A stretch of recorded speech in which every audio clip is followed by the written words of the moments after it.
"Nolan, wait up!" I screamed as I ran down the hallway of the junior high school. He stopped, turned towards me, and smiled. He smiled and said, "Elena, it's time you focus on the books, isn't it?"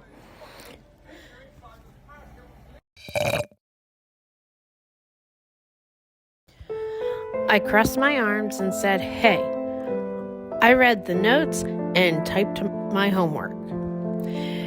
It's not my fault that I'm the crazy chick of the class." I smiled while he seemed angry. He clenched his jaw and grabbed his hair. I frowned and looked downward.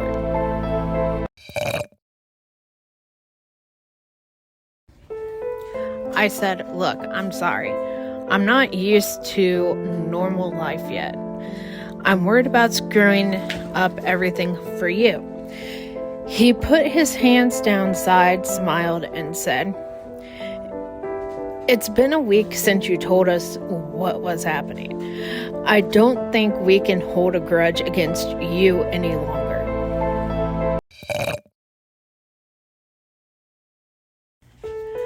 "How is Shane doing after getting the new information?"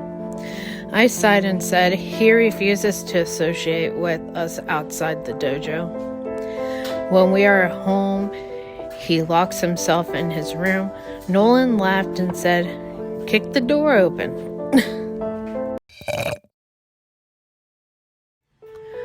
I widened my eyes and said, "What? No, I can't. It will just piss him off even more."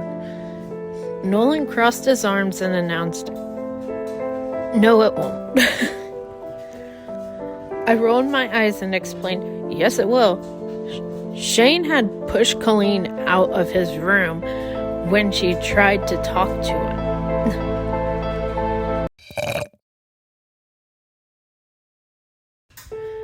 Nolan placed his hand under his chin and said, "Oh, well, here, try texting him from my phone." He pulled out the phone and handed it to me. Then he said, "His number is stored in it." I took it, went into the messages section, and started texting Shane.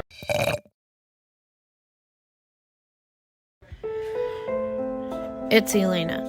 I don't know what to expect, and you probably think I'm crazy. However, unfortunately, shit happens. But I'm your sister and I need you. Please text me back." I looked back up and sent it. Nolan grabbed my hand and smiled at me.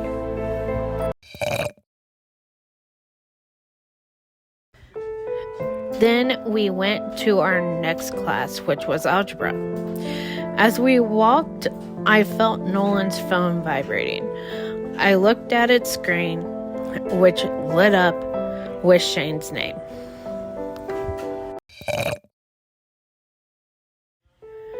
He replied, "Elena, I'm sorry you feel this way. You told me the entire truth." I remained captivated in my room while trying to do research. Trust me, my mom didn't see me for 3 days when my parents separated.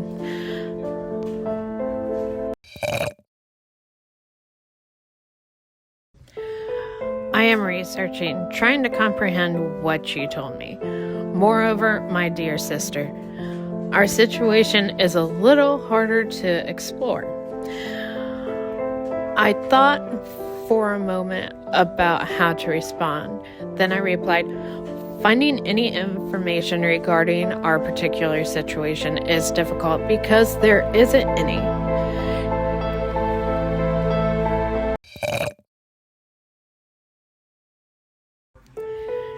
You need to consult Dad or me regarding everything." I placed the phone back in my pocket and waited for a reply. I looked at Nolan and smiled. He asked, "Did Shane text back?" I nodded my head in the affirmative.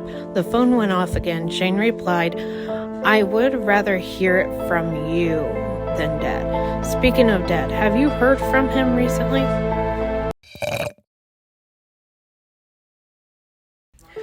I thought about the last time I had talked to my father and realized it had been a while and replied, "No, I haven't. Why?"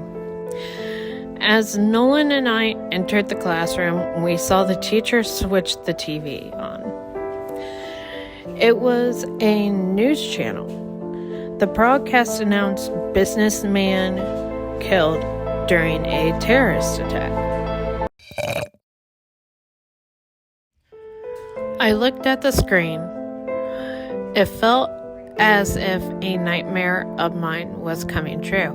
Then I heard Nolan's phone ringing off the hook. I pulled the phone out and saw it was Shane calling. Then Mr. Hudson walked in while looking around.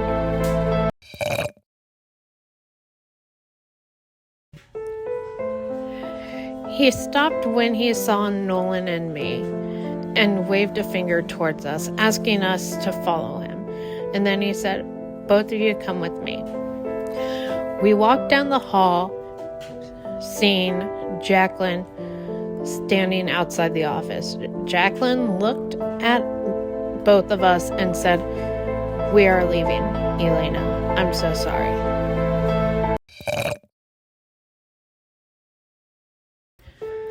I looked at her, feeling confused, and asked, "Sorry for what?"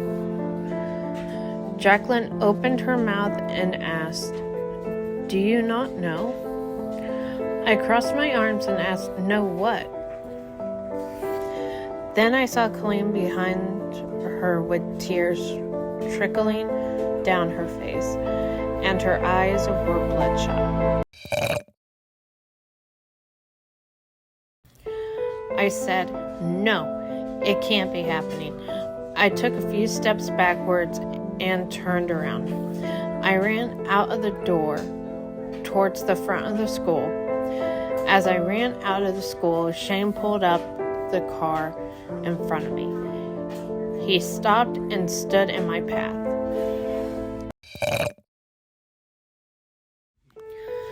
As I tried to avoid him, he grabbed me by the arm and pulled me into a hug. He rubbed my back and said, "They did it to protect us. Don't ever blame yourself, as this is all on them, not on you." Dante ran out and saw Shane. He said, "Shane, you can't be here. It's not safe for either of you. And Elena, we need to leave now." As I tried to avoid him, he grabbed me by the arm and pulled me into a hug. He rubbed my back and said, "They did it to protect us. Don't ever blame yourself, as this is all on them, not on you." Dante ran out and saw Shane. He said, "Shane, you can't be here. It's not safe for either of you. And Elena, we need to leave now."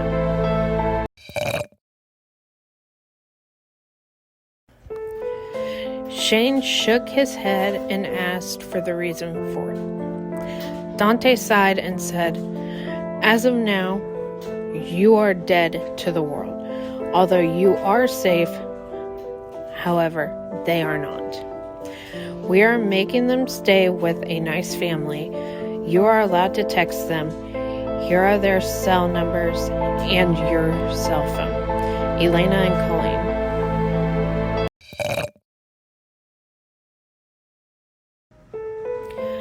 You can keep in contact with both of them. We hugged one last time and he got in his car and drove off. Dante dragged me to his car and helped me settle in along with Colleen, and we drove off. I looked downward and asked, "So where are we going?"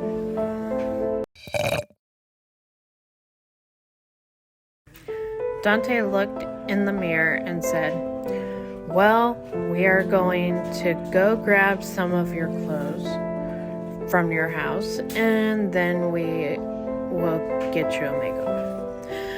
I crossed my arms and asked, why am I getting a makeover? You need to look different. In this way, it will be harder for them to find you, Dante said. Oh, good point. However, we should go back to our apartment first, I said. Dante sighed and said, well, do you have everything you need or want from the apartment? I smiled and said, well, no. But we should get the makeover done first. So if someone is at the apartment, they can't follow us there. Dante nodded and said, sounds like a plan. Oh, and here, take these. He turned and handed me a mirror and a pack of colored contacts. I asked, so we are trying to hide our eye color? Dante smirked and said, we need to protect you and Colleen.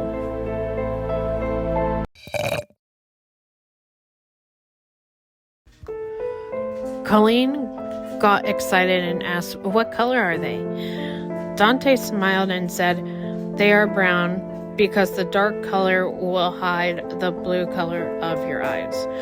Trust me, no one will recognize you after your makeovers are done. I smiled and said, so basically I am going to get a different haircut and a different color.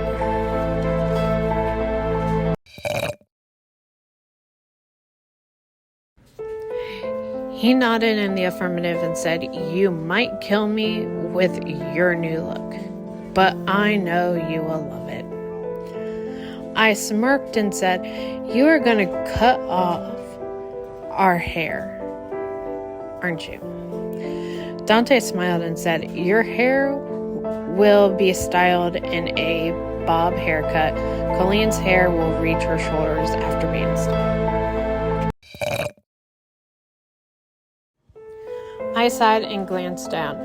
I never wanted to cut my hair short, but Colleen and I needed to be protected from harm, so I couldn't afford to be selfish now. After a few minutes, we reached the hair salon and got out of the car. Dante looked around, making sure no one was following us.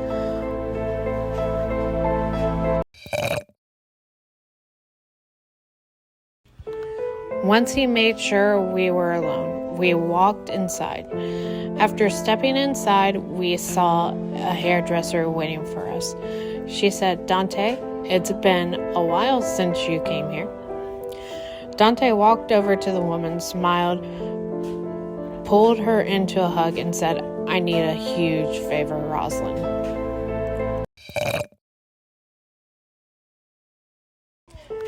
Elena and Colleen are Noel's children. They need a new look. I need you to close the shop for customers while we're here. She shook her head in the affirmative, placed a closed sign on the door, and locked it. She said, it's nice to meet both of you. I'm Rosalind Holmes. So, Dante, how should I style their hair?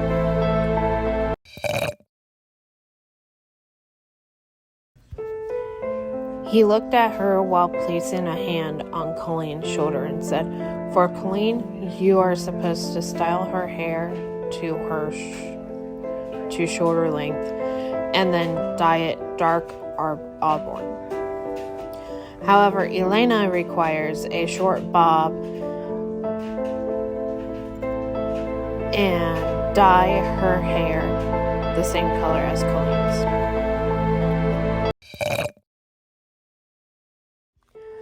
Rosalind smiled and said, sounds good. Colleen, let's start with you. I looked around and asked, how do you know Dante?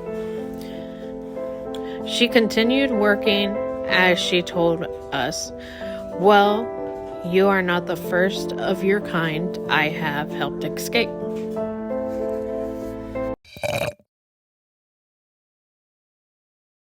Dante is aware that not many people know about my salon, and The only ones of your kind who come here are the ones trying to escape from danger.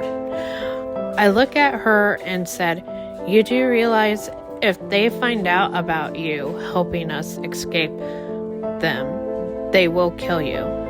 Why do you want to help us after knowing about this fact?"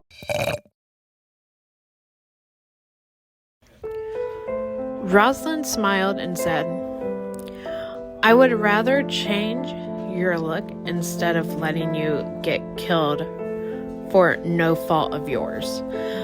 I smirked and said, "Oh well, thanks for helping us."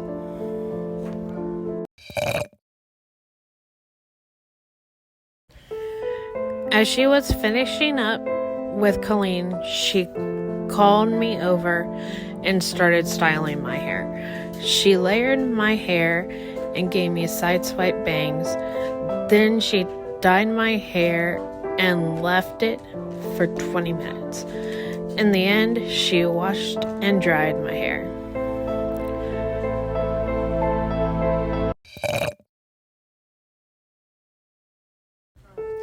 I was unsure about another hair color suiting me, but I thought I looked better with auburn colored hair rather than blonde colored hair.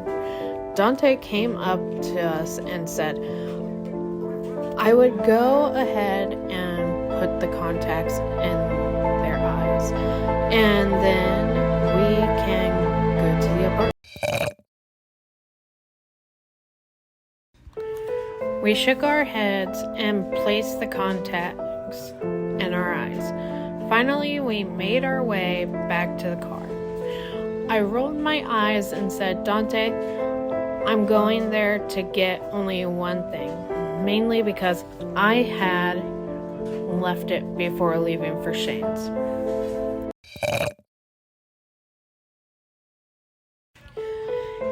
He looked towards the road and said, "All right, but whatever you do, you need to hurry up, because they're trying to intercept your location."